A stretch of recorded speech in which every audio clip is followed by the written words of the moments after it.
Ladies and gentlemen, let me begin by thanking the government of China through the China Cultural Center for organizing and sponsoring a series of successful cultural exchange programs for our senior government officials and artists to China since 2015. But if we look at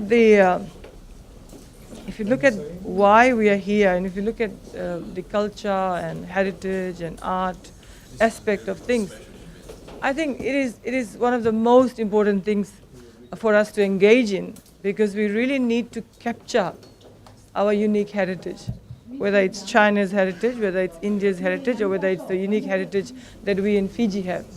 So these cultural exchange programs, I think, not only builds better relationships between people to people, between country to country, organization to organization, but it also allows us to reflect and appreciate the fact that we all have rich cultures. And as part of the education sector, I strongly believe that in Fiji, we really need to do more. We really need to step up our efforts to ensure that we capture our very, very strong and unique heritage. So these cultural exchange programs that our officials go to, I hope we will be able to see the impact it's going to have on how we can build our capacities within, how we can appreciate the work of artists that we have, whether it comes in the form of poetry, whether it comes in the form of dances, whether it comes in the form of artwork, or simply trying to preserve our language. I think for me, personally for me, preserving my heritage here in Fiji would be to make sure that our language is protected. It's very important. And we can protect our language, we can protect our heritage through many, many forms of art. And through the education sector, I was just having a word with Saini, we've always done what we've always done. We've always done it. This was done this way, so let's continue it. We need to learn from our experiences with our other counterparts and say, let's do it this way. Sometimes when we travel, so impressed with the way other countries have preserved their art. I was in Wellington about 6-7 weeks ago, managed to visit their museum. And the way they have preserved things there, documents the way they have been preserved, people's work that has been preserved, history that has been preserved. I think in Fiji, we lack that. So I wish the Director of Heritage was here. I've already mentioned it to him that we really need to do things differently. And at this point, again, if I may say, if I may again thank the government of China for allowing us, allowing our people to go and experience things. But it shouldn't stop there. It's not just about going and having a good time. It's bringing back knowledge, it's bringing back expertise, it's bringing back skills. And at the moment, I think what we also need to do is to take stock of what we have in the country. Who are our artists? I mean, Peter, I met you for the first time. I hear your report. Wonderful. How many other poets do we have? How many other writers do we have? How many other students that we can build within our school systems to ensure that we really capture what we have? Believe me, it's slipping through our fingers. I always say that. If you look at the society we are living in, if you look at the importance that we are placing on heritage and arts, it's slipping. We need to give opportunities to not only our younger generation, not only our children, but our adults. Because this is where we can get, the adults probably would be the best foundation blocks for the information that is out there. So we in Fiji, for me personally, we need to step it up. We really need to, and we need to appreciate the work of art. And how do we appreciate the work of art? We have to showcase it. I think our museum needs to do a lot of work too. I mean, I've been in the ministry for 6 months, and I think there's a lot of work we need to do. Otherwise, we're going to lose out on a lot of important historical aspect of our culture and our society that we talk about it. We say we have a rich history, we have a rich culture, but how much of it do we actually know? How much of how our ancestors lived do we know? How much have we changed in terms of dress? How much have we changed in terms of food?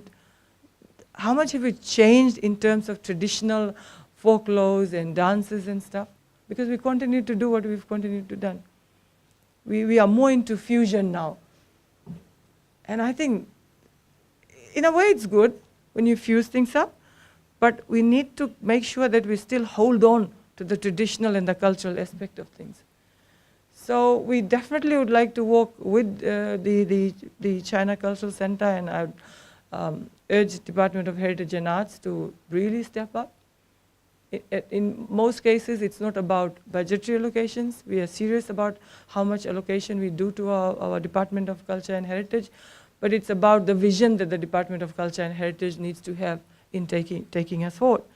And it brings me back to the fact that the society that we live in today has changed, drastically changed, more modernized, more technological, changing attitudes, changing mindsets. How do we capture those moments back in time? How do we bring it back? It's possible. It is possible. Cultural exchanges, our own priorities. Do we want to lose our culture? Do we want to lose our heritage? Do we want to lose our arts? We don't have a lot of children interested in artwork. We need to bring that back. We don't have a lot of children who are interested in going back, learning the traditional dances, where stories were told.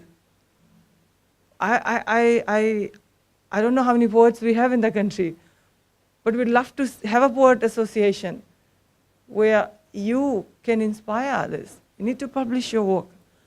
We need to express ourselves. I mean, we can use this to counter a lot of problems that we have in the society today. Suicide, depression, loneliness. There's so many things that's happening because people have stopped communicating. Let's use arts to communicate and express. But we need role models for that. We need role models for that who are going to inspire our younger generation. Everybody has problems. Stress-related, work, home, front, everything. And art and culture is something that we really need to use to ensure that we find meanings in our lives. I mean, art does give you meaning in life. I'm sure our artist from Shanghai, when he unveils his work, it has meaning. Everything has meaning. And we've lost that. But we can't afford to lose it, simple as that. So there's a lot of work that we can do. There's a lot of learnings that we can have from cultural exchanges. Of course, learning from each country's advancements, what are our drawbacks, what are our positive sides of things. We need to learn from that. And cultural experiences, in my view, allows us to see the world in a different lens. It just allows us to go and see another perspective of what life should be. And I think art is about life.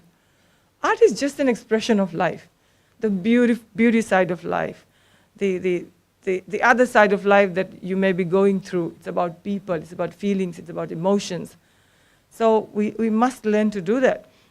And I think through art, we should be able to build up on our tendency to accept others. It's very important. Why are these people different? Why are we doing things this way? Why are they doing this? Why are they expressing themselves this way? Why can't we do that? So it helps us accept our differences as well. It allows us to be more exposed to the outside world. And again, if I can take note of the 66 delegates that have taken advantage of the cultural exchange program, and I'm sure we are in constant touch with these delegates. Otherwise, it's just going to be one of those trips where you go, you waste the Chinese government's money, and you come back after having a holiday. It shouldn't be like that. Every dollar, every generosity that comes with exchange programs must bear its fruit in our own country. So I'd love to meet these delegates who've gone away and see what they have brought back and whether it's having any impact or not. Otherwise, it's no use having cultural exchange programs.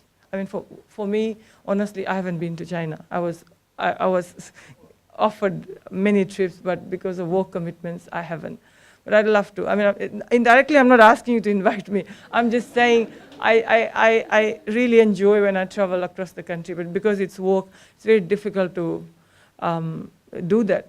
And I think another thing that we, as Fijians here, we must take serious note of things is our own language. Are we losing our language, right? So, Minister of Education, as part of ensuring that our language is not lost to this new medium of English that we are using, we are ensuring that every child in the school system goes through conversational Fiji Hindi and conversational Itoke language. Every Indo-Fijian child, it's compulsory for him to learn the Itoke language, basic conversational.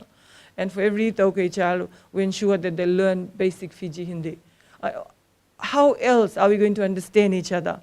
How else are we going to understand each other's cultures when we live in a country and we don't understand the language? So that's one thing we are doing from our part. And of course, the other work that is done by the culture, the heritage and arts, I still haven't been there. I haven't actually looked into what they're doing, but my plans is to see that we do things differently. Things that excite people, things that interest people, things that enable people to take their identity. Of course, culture and heritage is our identity, seriously. And we intend to do that.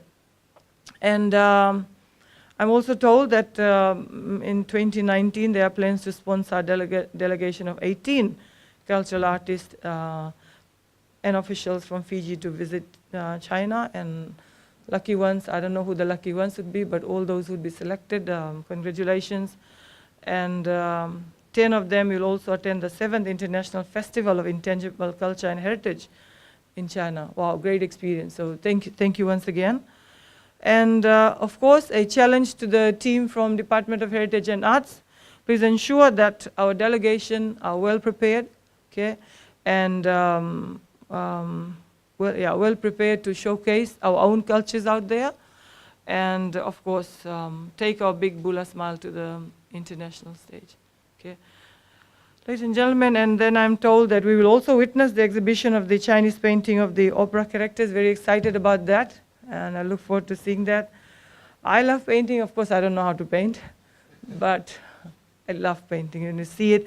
I have a painting in my office that was gifted to me by one of my friends from India. The first time I met him, he came, he sat and looked at me, said, "Can I draw something for you?" So in the next trip, he drew something for me. And I framed it so well, and I've put it in front where I can see it, but unfortunately, I don't know what it means. So he said to me, the day you figure out why I have drawn that painting, you will understand yourself better. So every day I try to figure out, what is he trying to say to me? I still haven't figured out. So understanding art, it's very important. Appreciating art is very important. And of course, like I said, it transforms your imagination. It makes you think. You can forget your stresses and look at that one piece of artwork and say, why did the artist do that? Or you read a poetry, I mean, Peter, I'd love to read a poetry that you write. Why did Peter write that? What was he thinking? Who was he thinking about? What mood was he in? I mean, it makes your life very exciting, right? I think you and I all know scribble with them. Sometimes when I'm stressed out, you take a pen and scribble. Maybe that's a form of art as well, contemporary art. Who knows? We're putting our emotions into that. When you're frustrated, you know, and you just put everything in, you're frustrated. When you're happy, you may do a happy smiley face, something like that. That's art, and it holds a very special place in everybody's life, especially us professionals, I think. You want to get away with, just go do something and tell somebody, what did I draw? So maybe I think we need to do that with our children, okay? And like we talked about, art should allow you to relax. Art should allow you to take your imagination beyond. And especially, I think, for us in this day and age, where morning and afternoon we don't have any. Look, I'm going to make this a passion of mine, and I'm going to live maybe a better life, a stress-free life, okay? And of course, painting, let's use this artwork for painting to bring about a lot of environmental issues that we are going through. Get our children in, we'll need to get our children engaged and see, how do they see environment? How do you say climate change? We talk about climate change, but let the kids tell us what climate change is, and that can be done through Department of Heritage. Some artwork competition. Excite our children. Poetry competition. We're so stuck with oratory and stuff like that. We're still in oratory bit. Let's do something different, okay? This year for the Gurmit Day celebrations, we intend to do it very differently. So very soon we'll be telling you how but that's heritage. That is part of Fiji's heritage. And we want to do different things. So we again capture what our forefathers went through, they played a very significant role in building Fiji up into what we are today. We need to appreciate that, and we can capture that through arts, dances, drama, and maybe Peter will invite you to write a poetry. No, because that's how we're going to let people know what was the experiences of these indentured laborers. You and I have read it, but let's see it. Again, that's heritage. So there's a lot of ways in which we can preserve our culture and heritage. There's a lot of ways in which we can showcase our culture and heritage. There's so many forms which we are already doing. But again, if I meditate and say, we need to do more. We really need to do more. Okay. So thank you very much for being here this morning. And whichever event I've attended here, I've seen a lot of people attend that. And because you hold this place, maybe the cultural center, to your heart, because it really means something. And of course, we can't force people to come if they're not interested in arts. So those that have turned up, you've really shown your passion for art. You've shown passion for your own culture and identity and heritage. And if I may ask all of us to put our hands together and say a big thank you, Director, to you and your team, the Charge d'Affaires, for organizing such a function this morning. And it's always a pleasure to be with you, and I look forward to the discussions that will eventuate around the annual summary meeting that we're going to have later on. So God bless you all, and thank you very much.